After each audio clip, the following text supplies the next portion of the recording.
నీ ఆగ్రహం కదమ్మా ఈ అనర్థమునకు కారణము. ఆమెను పరిణయమాడమని నీవే కదా స్వామిని కోరినది. నేనా? ఈమెను పరిణయమాడుమని స్వామిని నేను కోరితినా? ఆమె ఎవరనుకుంటేవి? పూర్వజన్మమున వేదవతి.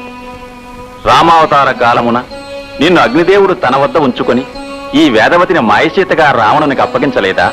అమ్మా లక్ష్మి, రావణవధానంతరమున నీ స్థానమున ఆమె ఉండి కడగండ్లు పడినందుకు కృతజ్ఞురాలవై ఆమెను పరిణయమాడుమని శ్రీరామును నీవే కదా అర్థించినది.